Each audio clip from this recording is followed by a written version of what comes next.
Hey, this is Joe from Home Studio Corner. Today we're going to talk about reverb, specifically my 5 rules for reverb. Now, I just got to say this occasionally, people love to say there are no rules. Yeah, of course, do what you want. This is all creative. But this is kind of a process that I use to set up my reverbs, and it's worked well for me. So these are kind of the rules that I follow. Do I break my own rules sometimes? Of course. The idea here is to be helpful, not to lay down a set of rules that you must follow till the end of your days. So let's dive into rule number 1. You got to ask yourself, does it really even need reverb? So before I can talk about types of reverb and ways to set it up and all those things, which we will get to, we got to ask the question, does it actually legitimately need reverb? Now, this is a subjective choice, so you can always just say yes, always. But if you're trying to make music that is relatable, that is somewhat current, then you need to listen to music being released and analyze how they're using things like reverb in the mixes. The good news is, in the last decade or so, I've noticed a big uptick in reverb. It seems like, especially independent releases, there's just lots of like spring reverb on the electric guitars and lots of big ambient reverb on stuff, and it's cool, and I love it because I love reverb, and it's a fun tool to use. So the answer may very well be, do I need reverb? Yep, absolutely. But first, just take a step back and don't by default add in reverb because it may not need it. For example, I don't love the sound of reverb on acoustic guitars almost ever. I like it to sound like a folk record, like a guitar in front of a microphone. That does not include any sort of big ambient sound. Does that mean I've never put reverb on acoustic guitar? No, I'm sure there are examples, but for the most part, I don't do that. Why? Because I don't hear reverb on acoustic guitar parts when I listen to professionally produced music. I don't. I'm sure you could give me an example, but for the most part, I'm hearing a clean, dry acoustic guitar. Whether you like that or not, that's just kind of one of those brutal facts of reality. People don't tend to add a bunch of reverb to acoustic guitar. So if you add a bunch of reverb to your acoustics, maybe it's time to step back and say, okay, am I doing something nobody else wants? Nobody else does? Maybe I'm the one that needs to reconsider my approach. That's just a part of the humility of being in music. Maybe you're doing something that doesn't really work and you love it, but if it's not working, it could be hurting the music. You got to kind of weigh those things. Now, if you love it with all your heart and you want to keep adding reverb to your acoustic guitar, by all means, go for it. But I warned you.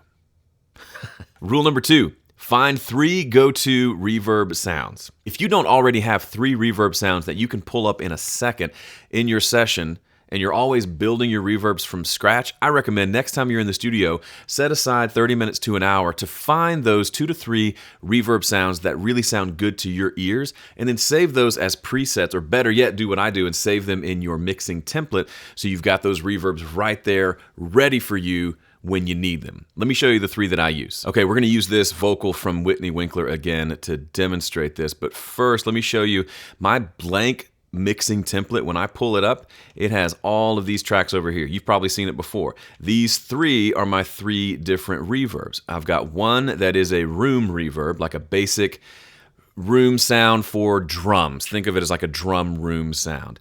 The second one is a plate reverb, which is the same reverb plugin, you'll notice, this one right here, but it's set to the plate setting, and I've got it set to a ridiculously long decay time, which is, where does that go?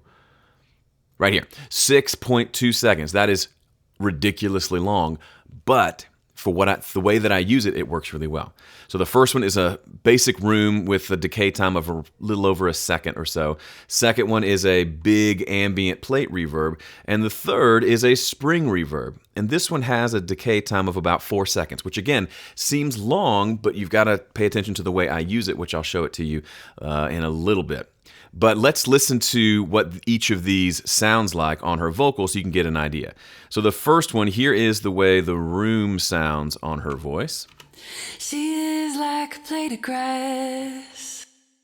Very much like she's in a fairly large room, right? That's kind of a go-to bread and butter. Now here's the plate reverb with a really long delay time or decay time. She is like a plate of grass. That goes on for days. Arguably ridiculous, but I love it in certain situations. And then here's the spring reverb. She is like a plate of grass. So the spring is a fairly long reverb like the other one, but it's a more metallic sound. It's a brighter sound, and in certain situations where I want to brighten things up without adding more EQ to the track itself, I'll add in this spring reverb. It gives some ambience and it gives some kind of metallic brightness. So I would say, if you're asking my recommendation, have a room sound, have a nice long plate reverb, and then have a third option that's just a different flavor, maybe some sort of brighter sounding reverb like a spring reverb or a different sounding room reverb. Before we jump into Rule 3, be sure to grab your copy of my 5-step mix guide. It's 100% free. You can read it in one sitting, and it'll help you get a better system around your mixing process. You can have better mixes by the weekend. You can pause the video here, open up a new tab, go grab it at 5stepmix.com. All right, now let's dive into rule number 3. Use sends. It just makes sense to use sends. What am I talking about here? Well, if you watched any of my mixing videos, you know that I use sends almost exclusively when I'm doing reverb. I actually just demonstrated it for you. Here is a vocal track. Here is a send. So the vocal, once we mix the vocal sound, it sounds identical, right? Here's the vocal.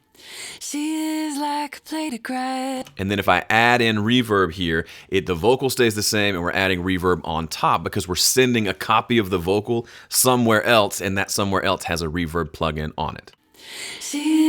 We still got that really big spring reverb there. Now, if you're going to do that, then when you set up your reverb return, we call that an effects return. It could be called an effects bus. It could be a number of things. You can have it on, in Studio One, it's called an effects channel. You can also have it on just a regular old bus if you want. On that reverb, when you open it up, every reverb plugin I've ever seen has a mix knob somewhere. Here's what it looks like. It says mix, and you can set it to anywhere from 0 to 100%. When we're using it as a send, we want to set it to 100% wet, which means 100% reverb. We don't hear any of the dry signal. So the reverb channel itself sounds like this. Okay, we can hear the other harmonies go into that reverb as well.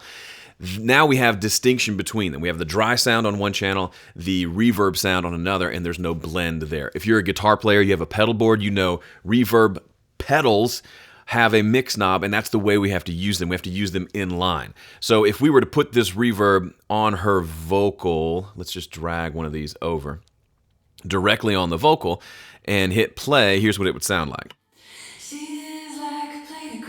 Okay, we're hearing all reverb because we need to adjust that mix knob to hear some of the dry signal. And we can do that, but the problem is, shush, quiet. The problem with that is we then have to constantly adjust that mix knob to adjust the amount of reverb, and that adjusts the vocal level, right? Because we're basically panning between how much reverb and how much vocal do we want, and as we adjust that to maybe give a little more reverb, we're also turning down the vocal. And then secondly, we can't really affect the sound of the reverb independently of the vocal. It's basically all subject to the plugins on that channel. So I can't, for example, EQ the reverb, which we'll talk about here in a second. So I 9 times out of 10 want to put the plugin elsewhere on a send so I can adjust the amount of reverb by adjusting how much of that vocal I'm sending to that reverb. Rule number 4, EQ the reverb. If you take away nothing else from this video, do this on your next mix session if you don't already.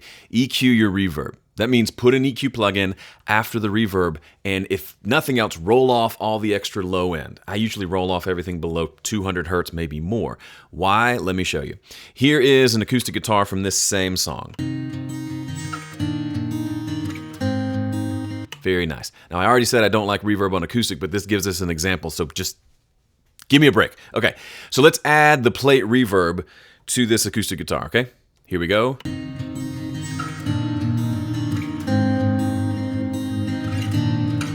What do you notice? Aside from the fact that it's a ridiculous amount of reverb, I noticed the mix suddenly got muddy as soon as I added the reverb in. Here it is without the reverb.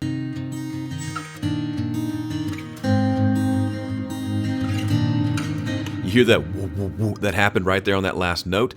That muddiness isn't in the acoustic guitar track. You can see the EQ here. We already took some of that out. So why in the world am I hearing muddiness now? This is what I'm talking about.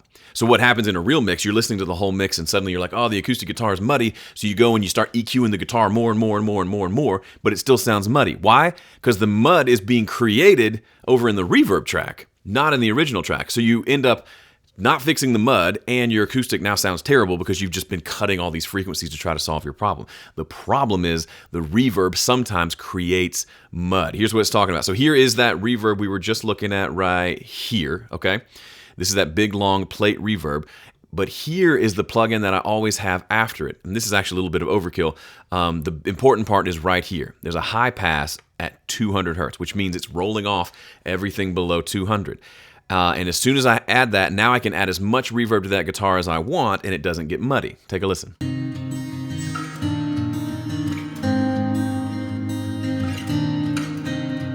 I can't think of hardly a situation where I need there to be big boomy low end in my reverb itself. Now some people say, why would you do the EQ after the reverb? Because you just heard what happened. The guitar didn't have the boominess, but something about the reverb algorithm created low end boom. So I want to make sure there is never ever any boominess coming from my reverb, so I always have a high pass filter on them. Secondly, some reverbs, maybe you like the sound, but you'd like to shape the sound a little bit more. The spring reverb, for example, this is an impulse response. And as you can see here, it's a fairly bright reverb, like I mentioned. I've got the high pass filter rolling off any boominess that might happen, but I've also got a little bit of a cut here at about 4.8K to take care of some of the extra metallicness that comes through on that reverb sometime, to just automatically smooth it out a little bit. So EQ your reverbs, EQ your reverbs, EQ your reverbs. Rule number 5, add too much, then back it off. This is just a good rule of thumb with almost anything you do in the studio, whether it's reverb or adding EQ, adding compression. Generally, we're gonna wanna add too much, and a lot of times we don't back it off. We just add too much and then move on, and we end up with a mix that just has too much of everything. So add too much, just scratch that itch to add as much reverb as you want, listen to it, enjoy it for a minute, take a sip of your coffee, but then pull it back down to some more of a reasonable amount. So here's what that would look like on her vocal. She is like a blade of grass. The night has frozen her skin. In the morning, will you prove your love? In waves crashing in.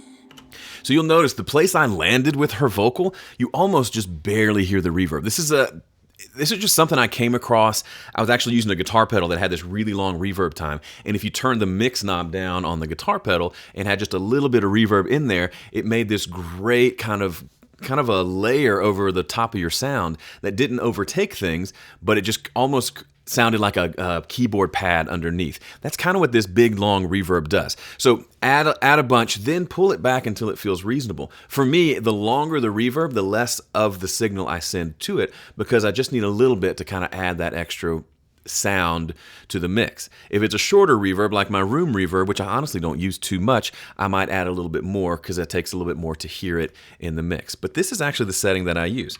Now, for different things like these purple background vocals, these I will add more of that same reverb too. So the lead vocal gets just a little bit, then those background vocals get a lot to create more ambience. It's almost like an extra part.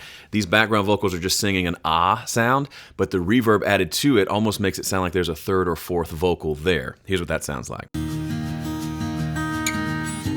She is like a blade of grass. So in the reverb, you hear the background vocals more than the lead vocal, and that's intentional, and it's efficient. I've got one reverb affecting the several different vocals, and I think there are a few other tracks that go to that big reverb as well, like in kind of the big section of the song, this kind of percussion loop that I created goes to that reverb as well.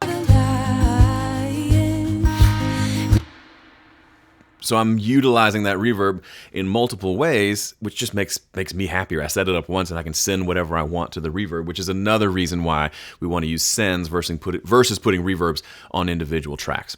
All right, that's it for this video. Thanks for sticking around. Go have some fun with reverb, but remember, use it responsibly. By the way, if you haven't checked out that 5-step mix guide, go check it out at 5stepmix.com. It's free. It's awesome. I'd love for you to have it. Thanks for watching.